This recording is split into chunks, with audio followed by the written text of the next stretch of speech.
Salut, alors je vous avais dit que je vous réexpliquerais la question 8 de la colle 7, donc la colle de, mardi dernier.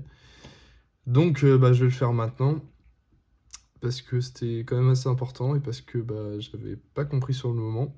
En même temps, il y avait, dans le diapo de correction, un 1 au lieu d'un 2 et j'avais rien compris à cause de ça. Bref, voilà, je vais commencer. Hop, je vous montre ça. Du coup, la question c'était ça, soit deux compartiments liquidiens de 1 litre chacun, séparés par une membrane dialysante. On place dans le compartiment 1 une solution de PNA et dans le compartiment 2 une solution de NaCl. À l'état d'équilibre, les concentrations du compartiment 1 en Cl- et P- sont respectivement de 10 mmol par litre et 52,5 mmol par litre. Indiquez les réponses justes. Bon, d'accord. Alors, dans tous les cas, quand vous avez un exercice sur les compartiments liquidiens, moi ce que je vous conseille de faire, ça c'est pas le machin, si c'est le bon, bon, c'est de faire deux tableaux. Ok, tac, et tac. Parfait, je sais pas cadrer, putain c'est fou. Hop, comme ça, et comme ça. Bon, vous n'êtes pas obligé de faire les extérieurs, hein, parce que vous allez perdre du temps, vous êtes quand même en plein concours de biophysique. Parfait, donc ça c'est le compartiment initial, tac, et ça c'est le compartiment d'équilibre, ok. Super. Non. Oui, enfin, ça, c'est à l'état initial, c'est ça, l'état d'équilibre. Tac, ça, c'est compartiment 1, compartiment 2. Ok. Et ça, c'est pareil. Qu'est-ce que c'est le lait? C'est fou. C'est pas facile de dessiner, hein, vous savez. Ensuite, qu'est-ce qu'on fait? Hop là. On met la concentration en sodium, donc Na+. Tac, tac, tac. J'écrirai plus les plus et les moins après. Je le fais, mais après, je vais pas faire ce détail-là. Hop là, tac, tac. Et pareil, Cl- et P-. Je les mets dans la même couleur parce que ils sont tous les deux de la même charge. Tac. Si vous n'êtes pas d'accord, ça ne changera pas grand-chose. Alors, ensuite, quand on a ça, qu'est-ce qu'il faut faire? On regarde l'exercice pour mettre les valeurs qu'on a. On nous dit qu'à l'état d'équilibre, les concentrations de Cl-, c'est 10 dans le compartiment 1, et P et P-, c'est 52,5. Ok, donc là déjà, à partir de là, on peut en déduire plusieurs choses. Comme on sait que euh, PNA, c'est dans le compartiment 1, et que du coup, ça passe pas à travers la membrane dialysante. Faut imaginer que la membrane dialysante, elle est là, d'accord? Oh putain, il était moche ce trait là. Bon, d'accord, c'est capté, elle est là. C'est-à-dire que là, déjà, hop là, on n'a rien. D'accord? Et du coup, comme ça bouge pas, pareil, on peut écrire 52,5 ici. Ouais, c'est pas un 5 ça. C'est un peu long comme vidéo, hein. Je sais pas, j'espère que vous appréciez ma voix au moins. Parfait. Ok, on commence à être pas mal. On lui dit quoi? On nous dit aussi que du coup il y a du NaCl que dans le compartiment 2. On met pas de NaCl dans le compartiment 1, donc on peut ici écrire 0 ici. Parfait. Putain, c'est vraiment pas un 1 ça. Bon, d'accord.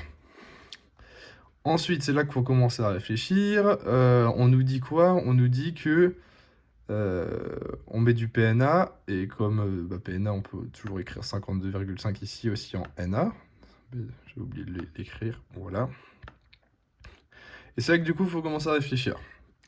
Si on a 62,5 de charge négative, parce qu'il faut additionner les deux, et comme à l'état d'équilibre, on a plus, enfin l'équilibre des charges c'est réalisé, ici on a 62,5, d'accord?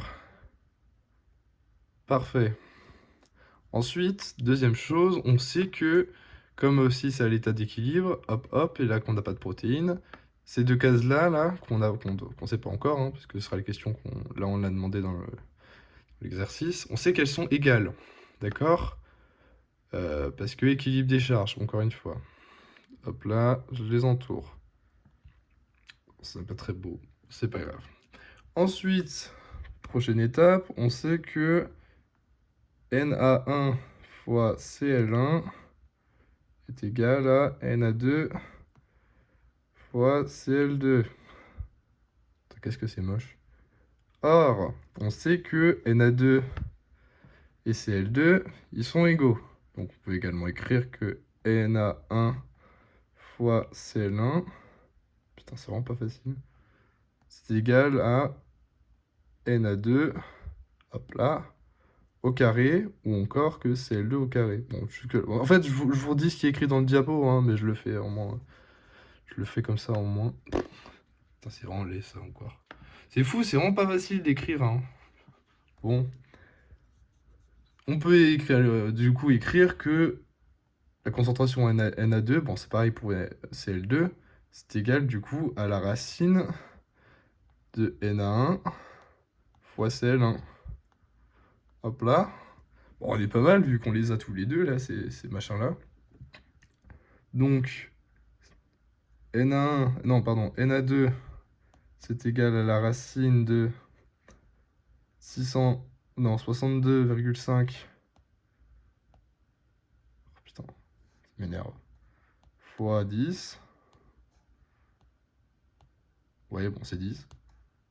Et du coup, ça nous fait un résultat 25. Qu'est-ce que ça veut dire? Ça veut dire que là, le deux chiffres ici, c'est 25. C'est des nombres d'ailleurs. Hop là. Parfait. Vu que les deux sont égaux, c'est toujours pareil. Ensuite, ben là, on ne vous l'avait pas demandé, mais ici, on peut les deviner. Du coup, je vous laisse réfléchir. Bon, d'accord, c'est bien. On sait qu'il y en a 10 qui sont passés de ce côté-là, à l'état d'équilibre, qui venaient de là. Donc on peut se dire que là, j'en avais 35. Et puis pareil, comme on a mis du NaCl, ben, il y en avait 35 de ce côté-là. Ouais, parce que de toute façon, il y en a aussi 10 qui sont passés entre l'état initial et l'état d'équilibre. Bon, bref, c'est ça, d'accord. Vous retenez cette formule, là, déjà, importante. Et puis, je pense que c'est pas mal. Bref, bisous.